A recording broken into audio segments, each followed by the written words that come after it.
Howdy, y'all. Lee the homeless vigilante here.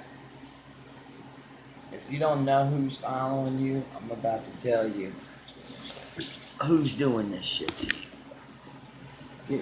Get your notebook out. Check this shit out. They want you to think that it's civilians, but it's not. It's civilians being paid by Homeland Security. They pay the county, who pays the civilians, and it's a community watch program. You go online, you download it.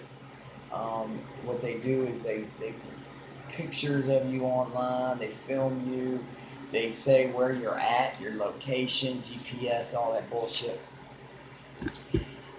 So you need to think about in your past, why would Homeland Security want to make me go crazy? Why do they have something against me? Well, I had to think back in my past. I was in jail for about 2 years with this Afghan fella. He was my roommate for that stint, and they kept trying to talk to him, but the snitches, and befriend him, like the pod snitches and all that. So he didn't talk to anybody. He's a very intelligent dude. He was a bookie. He got caught with $250,000 in cash and a couple kilos of MDMA, and he was caught with some shit. And the government thought he was a terrorist. Now, he wasn't. He was just a guy that wanted to make money, but to the government, they thought he was a terrorist. He was a good dude, though. I used to talk to this guy every day. He was my best friend for 2 years, man. So we both got out within 3 months of each other. When I got out, I was supposed to get out, move to Vegas. I was going to move with him, where he's from Vegas, and he was going to teach me how to do the bookie thing. He owned a smoke shop out there, doing real shit. But he said, if you start getting high again, don't bother even coming out. And that's what happened. I got out of jail and started shooting dope again. And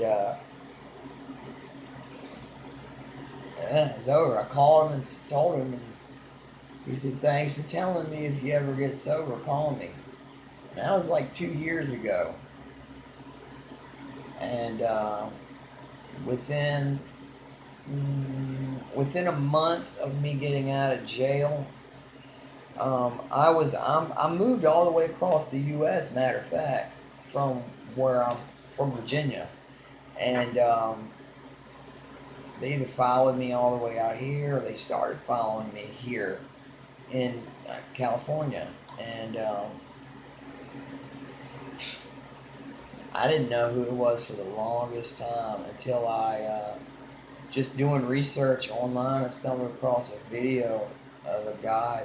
He's a real deal. The guy was like a professor at like Princeton or Harvard or some Ivy League college, and they were doing it to him, and he was, see, the problem is people film stuff that they know to them it's part of the stalking, like brightening, color coding, those two things. Also filming you while they film you while they act like they're talking on the phone. Their head follows you everywhere you go. They do it obviously so you know what they're doing.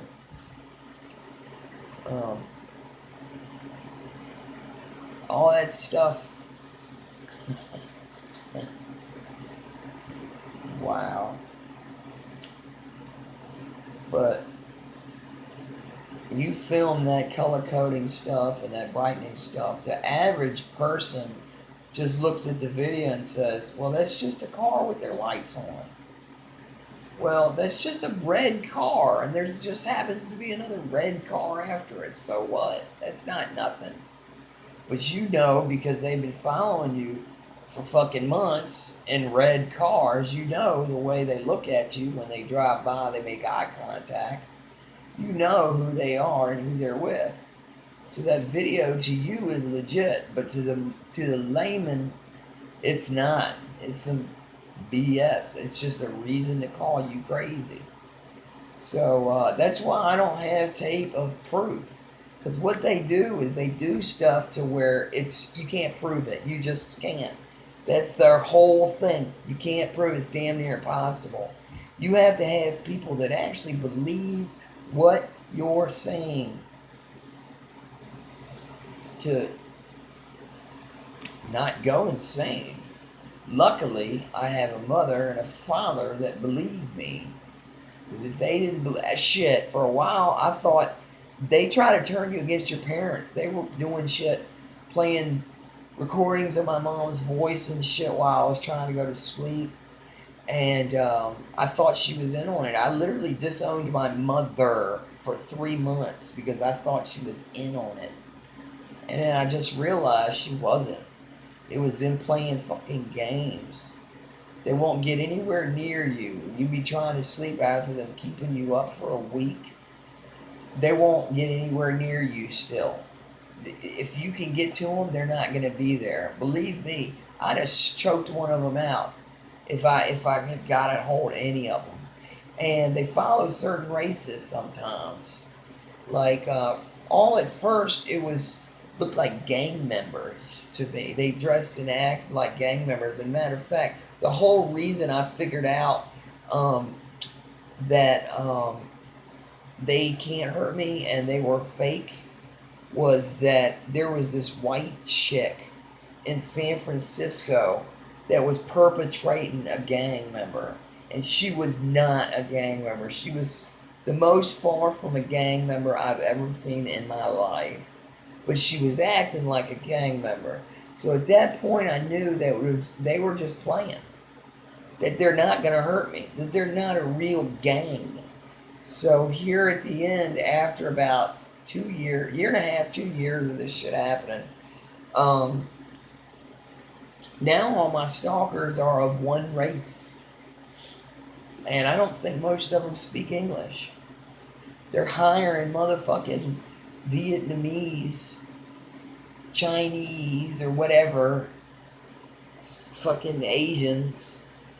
Not India Asians, it's slanty eye Asians. I don't give a fuck if I sound racist. Fuck you Asians. Fuck all Asians. Them motherfuck them, man. They're the rudest motherfuckers on the planet. They fucking act like that you owe them something and you ain't got it, so they don't talk to you. You say hello to them, they ignore you. Roll their slanty ass eyes. Fuck you. Fuck you, bitch. Fucking Asians. But that's who's following me. Asians. The biggest piece of shit people on the fucking planet. If you gotta fucking... Come on, bitches. You my gang stalkers. You fucking bitches. That's that.